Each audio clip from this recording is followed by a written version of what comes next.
Howdy folks. This is a new channel that I'm trying out called The Pampered Bee. This is the first episode. It is currently December the 3rd or 4th. The 4th, I think. And it's not an inappropriate time for me to show what I'm working on. This is a candy board. Well, a candy board in the making.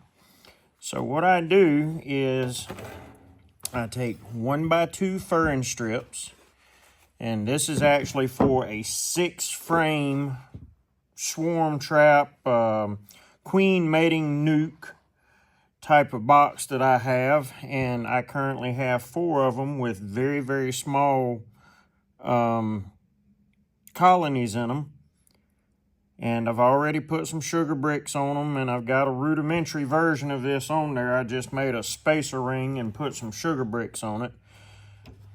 And at some episode in the future, I'm sure you'll get to see them. But what I'm doing here is, this is intended to provide a platform to set tissue paper on. You know, the type of tissue paper that people use in gift bags.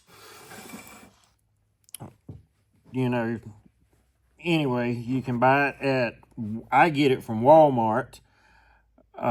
It's like $1 or $2 for 12 sheets of it, which one sheet of it you generally can't use because that's the sheet that they put the sticker on, and you can't peel the sticker off without tearing up the tissue paper. But, well, that's for 10 frames. For these smaller 6-frame boxes, and I'm sure if you made these for 5-frame nukes, you could just cut the tissue paper down and it would work just fine. As you can see, I've already built my rectangle out of the 1x2 furring strips, and the way I build these is, this right here is 11 inches, and this is 18.5 inches long. So to make this for an 8-frame or a 5-frame or any frame count of Langstroth style hive, this will always be 18.5 inches long. The only thing that will change is the length of this. And if you'll notice, I've got the short board stapled to the outside of the long board. That way this dimension never has to change, which if you did it the other way, the long dimension would never have to change anyway. So what I'm doing now is I'm just fitting this in. I didn't finish that. Once I get them cut to length, I put me a little dab of wood glue at each joint, and I just use 1/4 inch crown 18 gauge staplers with staples with my pneumatic stapler. I have a Bostitch. That's what the local hardware store sells. And,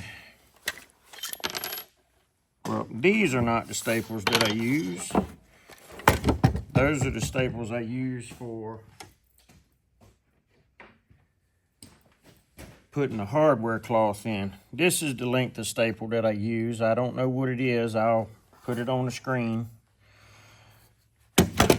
Go through to hold this together, and it only has to hold it for the glue to dry. Once the glue is dry, the glue joint is actually stronger than the staple joint could ever be. The only way you could make it any stronger would be to put screws in it, and it's not worth putting screws in. These short staples here are the ones that I use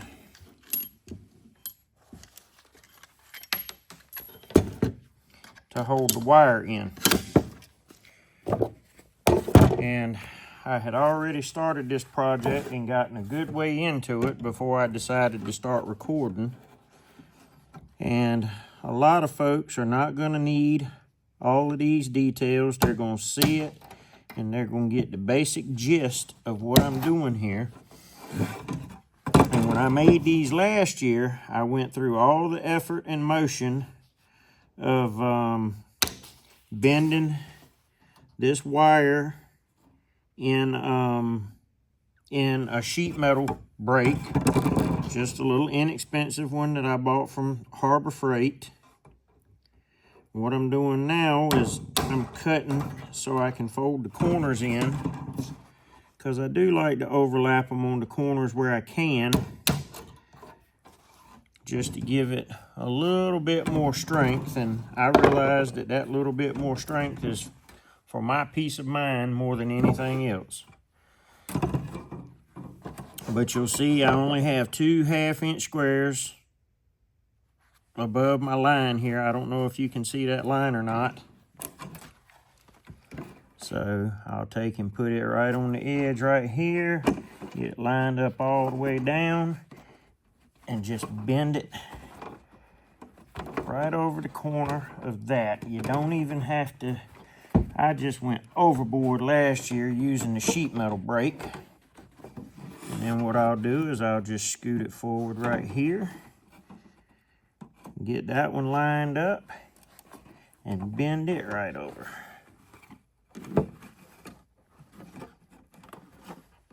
It ain't got to be perfect. The bees don't care what it looks like. There's no building inspectors coming to check it out. All right, and where's my line on this one? It's right here, 2 down, just like always. So I'll sit it here on the corner. And it doesn't matter if it's square, it just, all of those things don't really matter. What matters is if you get the wooden part right. The wire, you can force it into place. There's no problem there. All right, and so we've got this last one to bend, but because of the way I've got it set up, I can't, or because of the way it's bent, I can't get this all the way down, which actually maybe I can, because this was just a piece of scrap that was already cut to an odd shape, but it was close enough for me to be able to get this out of it.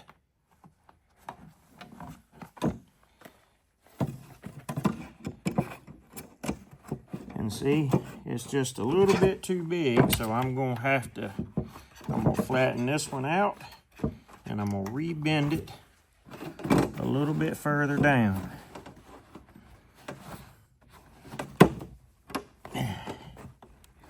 But this is just galvanized 1/2-inch hardware cloth. I'm sure there's a special number for it in gauge. I don't know what it is. As long as you get one that's got 1/2-inch square holes in it so that the bees can get through them. Because like I said a while ago, the only purpose of this 1/2-inch hardware cloth is to hold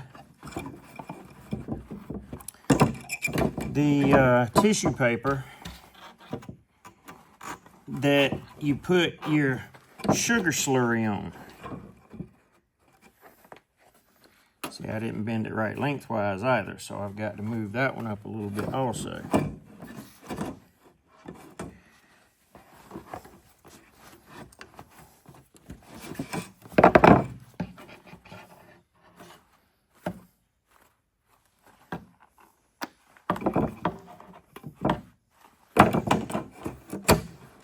And once you get it close enough, you need to cut that a little bit so that I can get that bent in.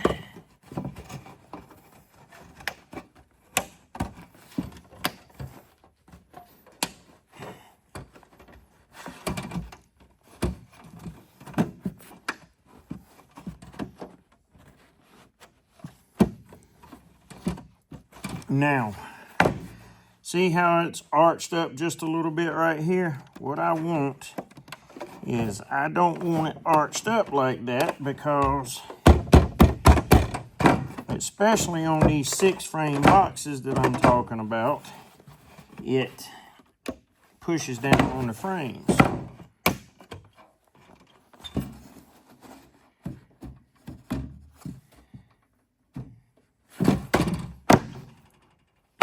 So that piece just isn't cooperating. I may still have it. I need to bend that a little bit tighter right over here, it looks like.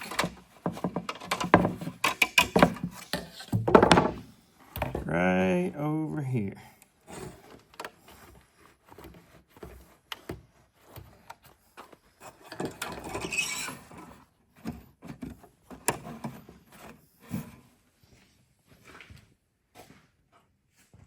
Sorry, I had to step away and get my air line.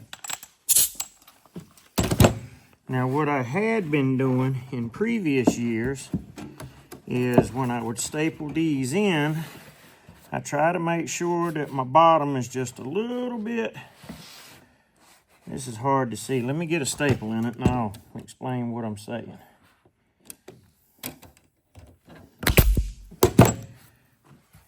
There, you see how I don't even have something to use as a pointer over here.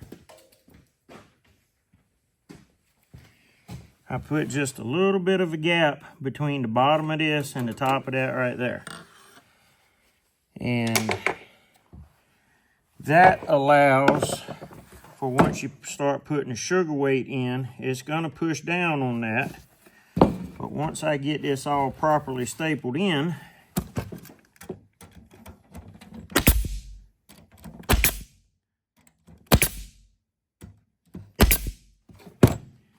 it's not gonna bow down. So we'll go to the other side.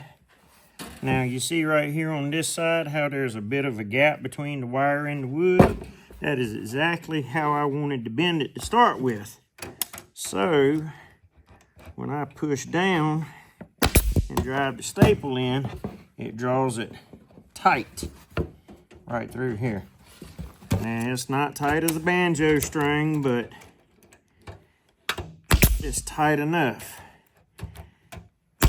And then once you get it all stapled in, if you have any sticking up above like that, you can take a hammer and knock it down, or you can take nippers and cut it out,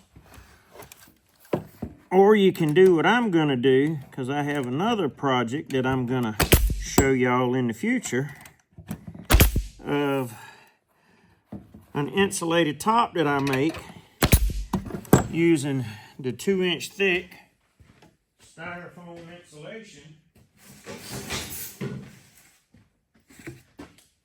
This stuff here, and the way those insulated tops sit on it, if you do have a little bit of wire sticking up, it'll jam right into it and it won't cause a problem at all. Well, it'll jam right into it. Won't cause any kind of problems. And it insulates the top. I use a 1x6 edge on it. And that keeps it, that covers up the crack where the top sits on it here. And it covers up the crack where this sits on top of the box. So it keeps the wind from blowing rain into it. And if it's not 100% sealed up, it doesn't matter, because no water's getting in. Plus it allows a little bit of airflow at the top, but it seals it up tight enough and it keeps the heat in. So anyway, I hope this has been informative. I apologize, it's been unscripted, so I'm just kind of winging it here. But I hope it just helps somebody, and I will try in the very, very near future to show y'all how I actually put the candy slurry in here and my mixture that I use for that with a little bit of Ultra B pollen substitute and granulated sugar. In the meantime, happy beekeeping and pamper your bees.